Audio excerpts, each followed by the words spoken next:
Well, let's see, what am I going to wear today? You know, that's a question that each of us has to ask ourselves every day. And there are several factors that help us answer that question. One factor would be, what am I going to be doing today? I'm not going to wear a suit if I'm going to be doing yard work. Another factor would be, of course, the weather. And I'm not going to wear short sleeves if it's going to be very cold outside. But you know, there's another factor that we need to consider every time we go to our closet, and that is the modesty factor. If you've been to the mall recently or turned on the television or looked at billboards as you've driven down the highway, then you know that our country has a serious problem with the way that we clothe ourselves. Sexually provocative is the way of the day, and it would certainly be an understatement to say that the world is confused with regard to how we should clothe ourselves. I want you to notice this cartoon that a friend of mine drew. In the cartoon, the doorbell rings and one girl says, "Oh dear, that's the doorbell, and here I am in my underclothes." The other girl, who's actually wearing far less, says, "I'm dressed, I'll get it." I like the cartoon because it illustrates very well how confused our society is with regard to the clothing issue. And it's gotten to the point that people are really not even embarrassed about the exposure of their bodies. In fact, it's encouraged. There's a commercial that I've seen, I think it's about dieting, but the whole theme of the commercial is to lose enough weight so that this woman will be able to wear this little bitty bikini and to show off her body at the beach. And she's not embarrassed about it. You know, in Jeremiah chapter 6, Jeremiah says that the people of his day had lost the ability to blush. Listen to the words of Jeremiah 6:15. Were they ashamed when they had committed abomination? No, they were not at all ashamed, nor did they know how to blush.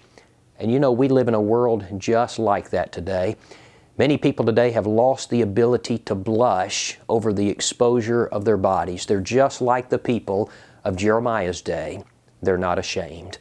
I know a man in his 70s, and he told me that when he was young, girls blushed when they were ashamed. He said, but now they're ashamed when they blush. One preacher said, I'd like to find out what kind of fruit Adam and Eve ate that made them realize they were naked. He said, because I'd like to pass it around again. Now, he said that tongue-in-cheek, but he's right, because many people need to have their eyes opened about what is appropriate and what is inappropriate. Because again, the world is very confused with regard to this matter of clothing. But a Christian isn't like the world. A Christian can't be like the world. We're different. We've been called out of the world. 1 John 2:15 says, "Do not love the world or the things in the world. If anyone loves the world, the love of the Father is not in him." Romans 12:2 says, "Do not be conformed to this world, but be transformed by the renewing of your mind, that you may prove what is good and acceptable and perfect will of God." But very sadly, this problem of immodesty, lack of clothing, has affected Christians, and it's crept into the church. You know, there are some places where men don't want to serve on the Lord's table because of young ladies who are dressed immodestly in worship. And there are wives who don't want their husbands to teach the teenagers because of the way that some of the young girls are dressed, or maybe I should say the way they're not dressed. And you know, this is a very unpleasant subject to teach about.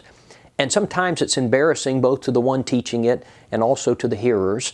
And sometimes people who like to dress immodestly get angry because they feel like they're being insulted. And sometimes when teachers teach on this subject, people will accuse them of having a dirty mind. And I guess that, along with the anger, has caused some to just avoid the subject altogether. I guess they feel like it's not worth the grief.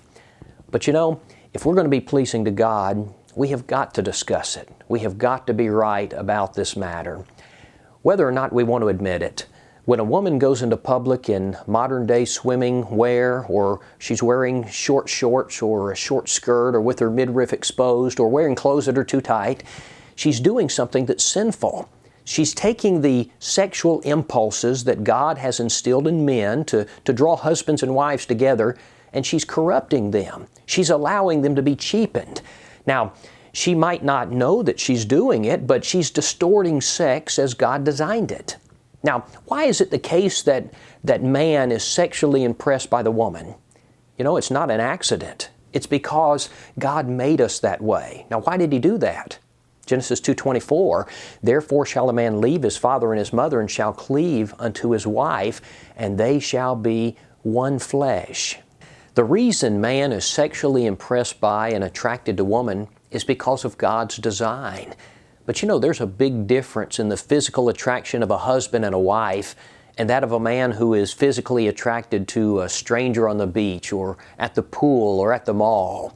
First, let's talk about the husband and wife. The Bible says, let your fountain be blessed and rejoice with the wife of your youth. As a loving deer and a graceful doe, let her breast satisfy you at all times and always be enraptured with her love. Proverbs 5:18 and 19. Now, that's a husband and wife. Now listen to the difference. Here's a man and a woman to whom he's not married. Matthew 5:28 says, but I say unto you that whoever looks at a woman to lust after her has already committed adultery with her in his heart. Now, someone might try to rationalize and say, well, so long as nothing physical happens, there's nothing wrong with it. I heard someone say it's all right to look so long as you don't touch. But you know, that's not right. The Bible teaches that God is concerned not only with our actions, but also with our hearts, Matthew 5:28. In Job 31 and verse 1, Job said, I have made a covenant with my eyes. Why then should I look upon a young woman? You see, Job understood that it would be wrong even to look on a young lady in a lustful manner. All right, this matter of properly clothing ourselves is certainly important, and the world's very confused about it. And so what I want to do is to list some considerations to help guide us in knowing how we ought to dress ourselves. Number one, the first consideration should always be what God said, God's law. You know, sometimes people will say, well, the Bible really doesn't tell us how to dress ourselves. But that's not true. The Bible does tell us. Some of it's very specific, and some of it's in principle. But the Bible does tell us. Now, I want to begin in the book of Genesis, Genesis chapter 2 and verse 25. The Bible says about Adam and Eve, they were both naked, the man and his wife, and they were not ashamed. Now, why were they not ashamed? Because apparently they weren't aware of the fact they were naked, according to verse 7. But after they ate of the forbidden fruit, the eyes of both of them were opened, and they were made aware of their condition. And they sewed fig leaves together, and they made themselves aprons. The New King James says coverings. Now, this word means a girdle or a loincloth. One version says they made themselves loin coverings. Another version says they covered themselves around the hips. But what's very interesting is that the clothing they made was apparently not adequate, because verse 21 says, also for Adam and his wife, the Lord made tunics of skin and clothed them. Now this word for coats of skins is a tunic, a long shirt-like garment. Strong's Concordance even gives the definition of a robe. It was a garment that started at the shoulders and flowed down like a long shirt. Now they had made themselves loin coverings, but the Lord made them robes and clothed them. Now the implication seems to be that they were not adequately covered. And notice that when God came into the garden, Adam said, I was naked and hid myself. Now, he had fig leaves covering him in his loin area, but still he refers to himself as being naked. And God doesn't argue with him. God says, who told you that you were naked? Now, secondly, I want to consider another passage, this one from the book of Exodus, chapter 28. Now, the section of the chapter that we're going to be looking at is dealing with the making of the priest garments under the Mosaic system. Now, beginning in verse 40, the text says, this is from the New King James Version, for Aaron's sons you shall make tunics, and you shall make sashes for them, and you shall make hats for them for glory and beauty. So you shall put them on Aaron and his brother and on his sons with him. You shall anoint them, consecrate them, and sanctify them, that they may minister to me as priests. Now listen to verse 42. And you shall make for them linen trousers to cover their nakedness. They shall reach from the waist to the thighs. Now notice especially this phrase, they shall reach from the waist to the thighs. One version puts it this way, reaching from the hips to the knees. Now, what was the purpose of this garment? The text says to cover their nakedness. Thomas Eves, in his tract on Modesty, he wrote, in the Old Testament it was considered nakedness when one had his thighs uncovered. and he cites this verse as proof. So what do we have so far? In order to be covered adequately, a garment started at the shoulders and it went down to the knees. Now, the third passage I want us to notice is from 1 Timothy chapter 2, verses 9 and 10. It says this, "In like manner also, that the women adorn themselves in modest apparel, with propriety and moderation, not with braided hair or gold or pearls or costly clothing, but which is proper for women professing godliness with good works." Now, there are three things I want us to notice in this passage. The first one is modest, the word modest. Now, this word means orderly, well-arranged, or decent. The idea is that she's to adorn herself or beautify herself in a way as to not draw undue attention to herself. Now, in the immediate context, what he's discussing is a woman who's overdoing it. That is, she's overdressing. She's wearing flashy clothes and a lot of makeup and expensive jewelry. But you know, there's another way in which a woman could draw undue attention to herself, and that's by underdoing it. That is by wearing too little, by wearing clothes that are too tight or too low or too short or too thin or too revealing. Now, the second word I want us to notice is propriety. Now, the King James Version uses the word shamefacedness. The word propriety is actually closer to our modern day word modest than the other one. The Greek word for shamefacedness or propriety means a sense of shame, modesty. It's used regarding the demeanor of women in the church. Now, the third phrase comes from verse 10, "but which is proper for women professing godliness." Now, let me introduce one more thing and then we're going to put all of this together. This is from Titus chapter 2. It says that the older women are to teach the younger women to be chaste. Now, that word means pure from carnality, modest, perfect, or innocent. Now, that's the definition of Strong's and Vine's combined. Now, let's put it all together. A godly woman, then, is to dress in such a way so as to not draw undue attention to herself. She should have a sense of shame or modesty about her. She should be innocent and pure from carnality, and she should dress as a woman whose most important thing in life is to be pleasing to God. I'm sad to say that modern-day swimwear doesn't fit that definition.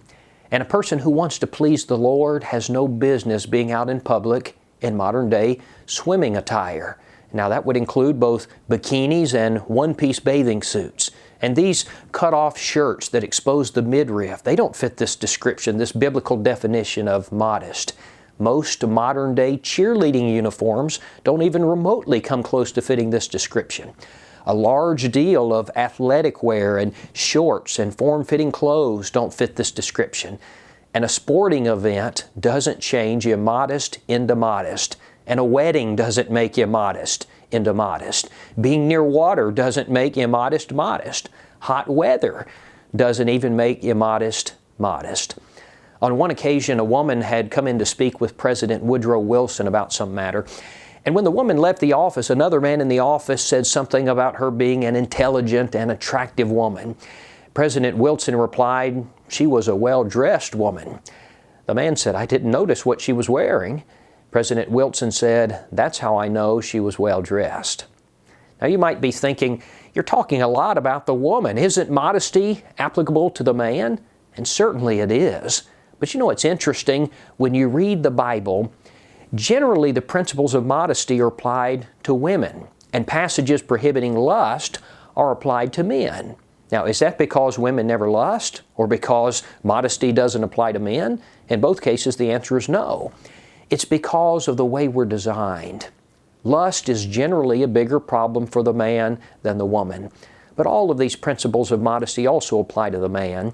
If a man goes into public with his shirt unbuttoned halfway down his chest, or wearing no shirt at all, or wearing skin-tight jeans, he's doing something that is sinful, and no doubt something that could be a stumbling block for women. Now, that leads us to our second point. Our first consideration with regard to our clothing must be God. A second factor to consider when thinking about how to clothe myself, a second principle to guide me when determining how to dress, should be other people. If I'm living so as to please the Lord, then I don't want to do anything that would cause someone else to sin. I don't want to be a stumbling block in other people's path. And it is the case that the way I clothe or don't clothe myself can be a stumbling block for other people, which may lead them into sin. In Matthew 5:28, Jesus said, "Whoever looks at a woman to lust for her has already committed adultery with her in his heart." Did you realize that I can commit a sin in my mind that can cause me to lose my soul? That's exactly what the Lord says in this passage. Now, with that in mind, when I'm purchasing clothing, I need to think about other people. I need to think about what effect this clothing may have on them. One author wrote, "The leading fashion designers admit that the reason behind the short skirts and bare skin is to seduce men, and Christians certainly don't want to do that." Listen to Luke chapter 17 and verse 1. It says, "It is impossible that no offenses should come, but woe to him through whom they do come." One version says, "How terrible for him for whom they come." I don't ever want to be the cause of another person stumbling. Some years ago, there was a survey that was done among high school boys, and they were asked the question, "Can a girl tempt a boy by the way she dresses?" 98% of the boys said yes. They were asked the question, "Does fashion use sex appeal?" 96% of the boys said yes. They were asked, "Do you believe that boys are more stimulated by sight than girls?" 92% said yes. "Do you believe the passions of boys are A, more easily aroused than girls, B, less easily aroused, or C, the same?" 87% answered A, more easily aroused. They were asked, "Do you feel that girls really understand the problem of immodest apparel?" 50% of the boys said no, we don't think so. They were asked, "Which part of the female body as seen in public most quickly arouses your emotions?" 60% of the boys answered legs. They were asked, "If you were married, would you want other men and boys to lust after your wife?" 96% said no. And then they were asked, "If she dressed like most girls do today, would most boys be tempted to lust after her?" 77% said yes. Now, what does this survey tell us? Well, for one thing, it should tell us that the way we dress can and does affect those around us. You know, sometimes people will say, "Well, it doesn't matter how I dress or how I don't dress. People are going to sin or they're not going to sin." I want you to think about 2 Samuel chapter 11. Here's King David, and he's walking on the roof of the king's house, and he sees Bathsheba washing herself, evidently unclothed, at least to some degree. And the Bible says she was very beautiful to look upon. And you know the story how David sent for her and committed adultery with her. Now, do you think that she would have had the same effect on David if she had been completely covered in a godly manner? I think we know the answer to that question. It is a fact that the way that we dress can tempt individuals in ways that they would not otherwise be tempted. Well, sometimes people will say, "Well, it's the person lusting who's sinning, not me. Evil is in the eye of the beholder." Well, first, that's not true. Secondly, it shows a very low regard for the souls of other people. And thirdly, it's not even logical. If evil is only in the eye of the beholder, as people say, then it would be okay for a person to go out in public totally nude, and the only one doing wrong would be the person who was the beholder. If a person has concern for the spiritual well-being of others, then that person should be careful about how they dress. I saw an excerpt from a church bulletin that had these words: "Dear sisters, on behalf of and for the benefit of men who are seeking to live in accordance with the will of God and to keep themselves pure and holy, to the end that you do not encourage them to lust, and for your own eternal welfare, please do not call undue attention to yourself or expose yourself by wearing immodest apparel. Godly men do not want to see your thighs or more in clothing that's too short, your cleavage in tops that are too low, your navel in tops that are too short, your undergarments in clothing that's too thin, nor the curves and characteristics of your body in clothing that is too tight. Please look in the mirror at yourself, front and back, and ask yourself if your attire is becoming one professing godliness. You may need to make some changes." Remember that the Lord said, "Whoever looks at a woman to lust for her has already committed adultery with her in his heart." Now, in light of that, we need to consider other people when we're choosing our clothing. Now, a third consideration when we're thinking about how we're going to dress should be the church. For people who are members of the church, this is especially important because people who wear the name Christian are representatives of the Lord's body. And the way that I conduct myself reflects on the precious church of God. You know, there's a very interesting passage in 2 Corinthians 3 and verse 2. It says, "You are our epistle, written in our hearts, known and read by all men." Now, what's Paul saying there? He's saying that Christians are walking Bibles. You are living examples of our teachings.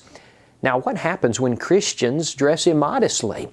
Christians need to realize that they are a holy people, 1 Peter 1, 15 and 16. And as Christians, we need to set our mind on things that are above, not on things on the earth. We need to guard ourselves and not be conformed to this world, Romans 12:2.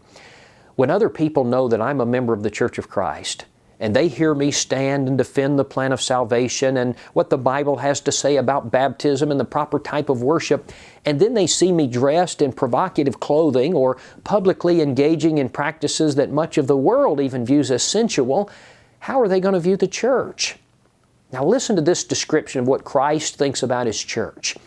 "Husbands, love your wives, just as Christ also loved the church and gave Himself for it, that He might sanctify and cleanse her with the washing of water by the Word, that He might present her to Himself," now listen, "as a glorious church, not having spot or wrinkle or any such thing, but that she should be holy and without blemish." Ephesians 5, 25 through 27.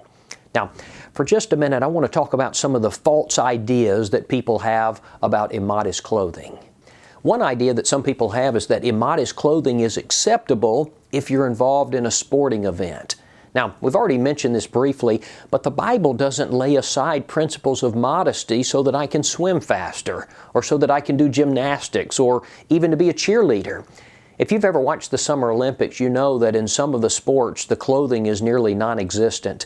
And for some strange reason, even people who would normally oppose 95% nudity don't seem to have a problem with it because they say it's a sporting event. You know, it's a false idea, and God doesn't make exception for this. In the marriage relationship, it's appropriate to see each other so scantily clad. 1 Corinthians 7:4 says, "The wife does not have authority over her own body, but the husband does. And likewise, the husband does not have authority over his own body, but the wife does." But there's no verse that makes exception for sporting events. Number two, sometimes it's argued people see so much nakedness these days that they just really don't pay any attention to it anymore. But you know, that's simply not true. I might eat my favorite food until I'm sick of it, and I might lose my hunger for it. But God hasn't made us that way with reference to sexual desires. And besides, if that's the case, explain to me why cheerleaders wear those skimpy little uniforms even in the dead of winter. One preacher was talking about mixed swimming, and he wrote this. He said, "There's not an ordinary man who can look at a woman clad in nothing but a bathing suit for a long time without entertaining evil thoughts. But some will say, 'It does not bother me.'